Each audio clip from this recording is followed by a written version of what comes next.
খিতামত মতন আপনি আফা খিতামত মতন মজাটার টাইমে আগিয়া দিল ইতানের লাগিয়া সুস্থ হইল নয় আম গেল সালা গেল বেশি খাইতে গিয়া বাদে অল্পেল্লা গেল ফাইল না আফা বুঝছেন নি বিষয়টা ভাবি কই কিতারে কইতে এরকম সিলটি ভাষায় আমি কই বুঝছো না কথাটা কইছে বেশি খাইতে গিয়া অল্পের নাগাল পায় নাই। দেখেন আনসার ভাইরা, আমার সাথে আপনাদের রাগ করার কিছু নেই। আমার ইনবক্সে অনেকে অনেক মেসেজ পাঠিয়েছেন, আমি দেখেছি। আমি বরাবরই বলি আপনাদের আন্দোলনটা যৌক্তিক, কিন্তু টাইমিংটা রং টাইমিং ছিল। আপনারা দেখছেন সারা বাংলাদেশের অবস্থা। তো এখন ফাইনালি কি হচ্ছে দেখছেন, খবর পান নাই, এবার একে একে খবর নিতে থাকেন। আজকে আমরা দেখলাম যে গতকালকের ঘটনার জেরে আনসাররা গুলি চালিয়েছে। আমাদের প্রথম সারির গণমাধ্যমগুলো এই তথ্য বলছে। পাশাপাশি প্রথম ধাপে তারা অনেকটা গুন্ডামিভাবে থাকলেও সেনাবাহিনীর গাড়িতে হাত দেওয়া, হাসনাত আহত হয়ে হাসপাতালে ভর্তি হওয়া, এরপরে আজকে সারা রাত দেখছেন তো কি হয়েছে, পরিস্থিতি কোন দিকে যাচ্ছে। আমি যখন নিউজ করছি তখনও আপনার রাজু ভাস্কর্যের সামনে সার্জিসের নেতৃত্বে বৈষম্য বিরোধী ছাত্র আন্দোলনের যারা সমন্বয়ক আছেন, আমজনতা আছেন, তারা পাহারায় আছেন, কারণ তারা একটা সিদ্ধান্ত নিতে যাচ্ছে। কঠোর হুঁশিয়ারি দেওয়া হয়েছে। আপনারা যেটা গতকালকে পাইছিলেন, মিনিমাম লেভেলে যেটা পাইছিলেন, রেস্ট প্রথা যেটা বাতিল হয়েছিল, মানে আনসার সদস্যরা যতদূর আমি জানি তারা সারা বছর চাকরিতে থাকে না, সম্ভবত 6 মাস তারা চাকরি পায়, আবার 6 মাস তারা মানে বসে থাকতে হয়। আমি একদিন বলছি যে এটা হইতে পারে না, কারণ এই মানুষগুলোর পরিবার আছে, তাদের খাওয়া দাওয়া জরুরি, সুতরাং তাদেরকে পার্মানেন্ট করা হোক।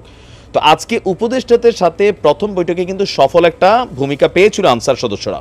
তো ভূমিকাটা পাওয়ার বিষয়টা কি ছিল, রেস্ট প্রথাটা যেটা তাদেরকে বসায় রাখতো ওইটা বাতিল, বাট তাদের দাবি ছিল জাতীয়করণ, মানে সরকারিকরণ। আজকে পুলিশের মতন অথবা অন্যান্য যে সশস্ত্র বাহিনীগুলো আছে তাদের মতন তারা অধিকার নেওয়া, অতিরিক্ত করে সচিবালয়ে দৌড়াদৌড়ি মারামারি। এবার ফাইনাল আসেন, আজকের পরে যদি বাংলাদেশের আনসারের কোনো সদস্য কোনো জায়গায় কু করার চেষ্টা করেন, আমি তো বলি যে আনসারদের একদম হাই অথরিটিজে যারা আছে এদের মধ্যে অনেকেই আমার ধারণা ভারতের র কর্তৃক প্রভাবিত, নয়তো যে ভাইরা মাঠে আসছেন আটক হওয়ার পরে দেখছেন তো তাদের সরল বক্তব্য, গরিব মানুষ ভাই, চাকরিটার জন্য তারা গেছে, কিন্তু ওইখানে গিয়ে যে স্টেপ 2টা ঘটবে এটা তারা ভাবে নাই। এখন স্টেপ 2 ঘটে সবার জন্য ক্ষতি হয়ে গেল না। এখন কি বলা হয়েছে, সচিবালয় ঘেরাওকে কেন্দ্র করে আনসার সদস্যদের সঙ্গে যে ধাওয়া পাল্টা দেওয়ার ঘটনা ঘটেছে, হাসনাত সহ 40 জন আহত হয়েছে। আর কালকে যে ঘটনা ঘটেছে এটাকে আনসার কু হিসাবে উল্লেখ করা হয়েছে, এবং কি আগামী দিনে, এটা মানে আজকের কথা বলে নাই, সামনের দিনগুলোতে কোনো ধরনের আনসার কুর বা অভ্যুত্থানের যদি চেষ্টা করা হয় তাহলে ভয়াবহ পরিণতির হুঁশিয়ারি দিয়েছেন। একটা দিছে সার্জিস হাত ভাঙা দিবে, সে তো সরকারে নাই, সে বলতে পারে, কিন্তু সরকারে থাকা কি উপদেষ্টা আসিফ, সে বলছে যে এদের প্রত্যেকের ভয়াবহ পরিণতি আসতে যাচ্ছে। ইভেন যেই সকল আনসার সদস্যরা ছাত্রদের গায়ে হাত তুলেছে, সেনাবাহিনীর গাড়ি ভাঙচুর করেছে, গুলি চালিয়েছে, ফুটেজ আছে, প্রত্যেককে গ্রেপ্তার করা হবে। ইভেন যতটুকু কালকে পাইছিল এটা নিয়ে ধরেন হয়তো নেগোসিয়েশন করার জন্য সামনে 2 দিন 4 দিন বা 1 সপ্তাহ পরে আরেকটু সুন্দরভাবে লিখিতভাবে, যেমনটা ডক্টর ইউনূস সাহেব বলছিলেন যে আপনারা লিখিতভাবে আমাদের কাছে আসবেন, আইনগত ইস্যু আছে, আমরা টেকনিক্যালি বিষয়গুলোকে সামনে আনবো। কিন্তু এখন তো আর ভাই কোনো ইস্যুই নাই। রেস্ট প্রথা যেটা বাতিল হয়েছিল এটাও কিন্তু এখন কার্যকর হবে কিনা সেটাই সন্দেহ, বোঝেন নাই, আগের জায়গাতে আছেন, আন্দোলনের সুযোগ নাই। আসিফ মাহমুদ দেখছে কোনো ষড়যন্ত্রই ছাত্র জনতার অভ্যুত্থানকে ব্যর্থ করতে যথেষ্ট হবে না।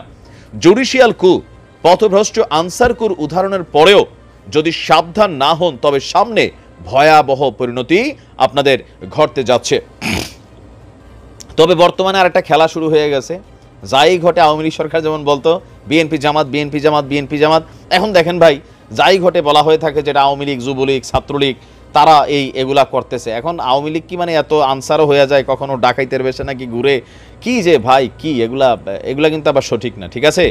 এটা বেশি দিন শুনলে আবার ভাল লাগবে না, কারণ এখন বাংলাদেশে যাই ঘটতেছে ঘোরাফেরা খালি বারবার আওয়ামী লীগের কথা আসতেছে, যুবলীগের কথা আসতেছে। বাট আমার মনে হয় এখানে যেটা ঘটনাটা ঘটে একদম মাথা পর্যায়ে মাথাগুলোরই সাইজ করতে হবে। প্রত্যেকটা সেক্টরে যে মাথাগুলোতে আছে অধিকাংশই এরা ভারত কর্তৃক প্রমোটেড, ভারতের সাথে এদের কানেক্টিভিটি আছে।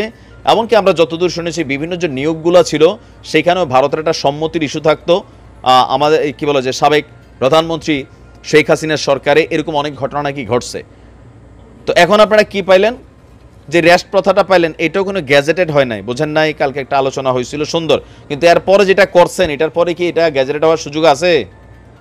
আর যদি মনে করেন আমরা মাঠে নামো 20-30 হাজার মানুষ 21 পোলা পাইন ঘুমাই গেছে, দেখছেন তো নমুনাটা, ত্রাণের কাজ ত্রাণ চলতেছে, কিন্তু বাটামের কাজ দেওয়া লাগলে কোনো সমস্যা হবে না।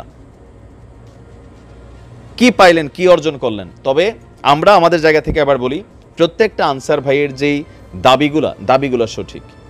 এটাকে এখন তাদের উপর গোসারসা না কইরা অন্যায় কইরা ফেলছে, তাদেরকে উস্কানি দেওয়া হয়েছে, উস্কানিদাতাদের গ্রেপ্তার করতে হবে, সাজার মধ্যে আনতে হবে।